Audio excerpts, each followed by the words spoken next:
বানাবো চিংড়ি মাছের মালাইকারি। প্রথমে একটু ম্যারিনেশন করে নেব। নুন, হলুদ, লঙ্কা গুঁড়ো দিয়ে একটু ম্যারিনেশন করে রেখে দেবো আমরা।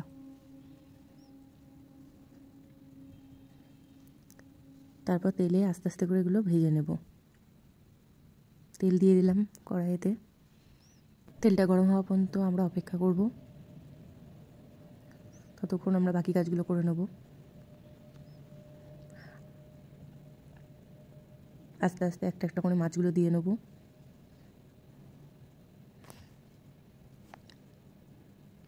চিংড়ি মাছ খেতে কিন্তু ভীষণ ভালো লাগে। তারপরে তো আবার যদি হয় চিংড়ি মাছের মালাইকারি, তাহলে তো কোনো কথাই হবে না। যাই হোক, মাছগুলো আমরা আস্তে আস্তে করে ভেজে নেবো, কিন্তু বেশিক্ষণ ভাজবো না, 10 সেকেন্ডের মতো ভাজবো। দেখতেই পাচ্ছেন মাছগুলো ভাজা হয়ে গেছে। মাছগুলো তুলে নিয়ে আমরা একটা ঘোল বানিয়ে নেবো। প্রথমে দিয়ে দিলাম লঙ্কা গুঁড়ো প্রয়োজন মতো, আমি হাফ চামচ দিয়েছি, বেশি শুকনো লঙ্কাটা খাই না তো। লঙ্কা, হলুদ, নুন,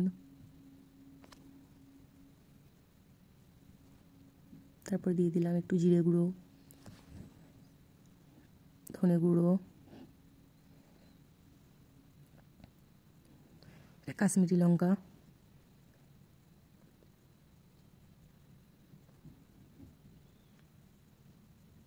হালকা জল দিয়ে এটাকে একটু চামচে করে জাস্ট ফাটিয়ে নেব, যাতে খুব ভালোভাবে ঘোলটা তৈরি হয়। এটা ভিজিয়ে রাখলে খুব ভালো রান্নায় একটা কালার দেয়, ফ্লেভার দেয়। তারপরে আমরা বানিয়ে নেবো হচ্ছে পেস্টটা। কাঁচা লঙ্কা, পেঁয়াজ, টমেটো সমস্ত কিছু হালকা জল দিয়ে একটু মিক্সার মেশিনে ঘুরিয়ে নেব। ঘুরিয়ে নেওয়ার পর আমরা ফোড়ন দিয়ে নেব। একটা ছোটো এলাচ, একটা ছোটো দারচিনি, একটা জয়িত্রী হাফ দিয়ে হালকা নাড়াচাড়া করে যখন হালকা সেন্ট বেরোবে তখন আমরা দিয়ে দেবো পেঁয়াজ কুচনো। তারপরে পেঁয়াজ কুচনোটা একটু লাল লাল করে ভেজে নেব, কিন্তু পেঁয়াজটা যেন একটু পুড়ে না যায়, পুড়ে গেলে খেতে ভালো লাগবে না।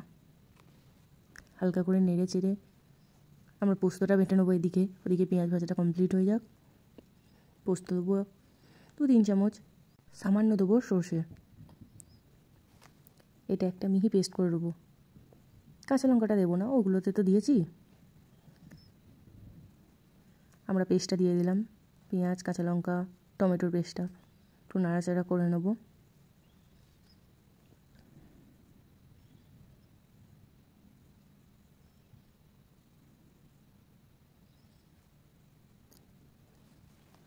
নাড়াচাড়া করার পর দেখবো যখন লাল লাল হয়ে গেছে,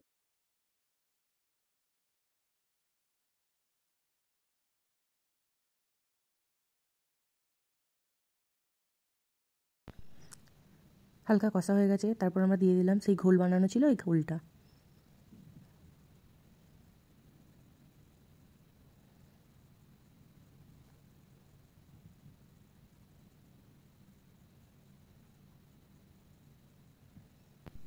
কষানো কমপ্লিট, আপনারা দেখতে পাচ্ছেন জলটা পুরো একদম শোষণ করে নিয়েছে।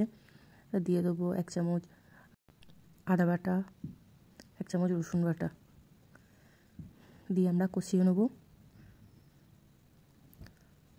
ততক্ষণ কষাবো জলটা যতক্ষণ না পুরো টেনে নিচ্ছে। কষানো কমপ্লিট আমাদের। আমরা দিয়ে দিলাম ওই পেস্টটা, সর্ষে পোস্তর পেস্টটা দিয়ে দেবো। সর্ষে পোস্ত পেস্টটা দিয়ে একটু নাড়িয়ে নিয়ে বাকি জলটাও দিয়ে দিলাম। আমরা অফ ক্যামেরায় আস্তে আস্তে মাছগুলো দিয়ে দিলাম, দিয়ে ফুটিয়ে নেব।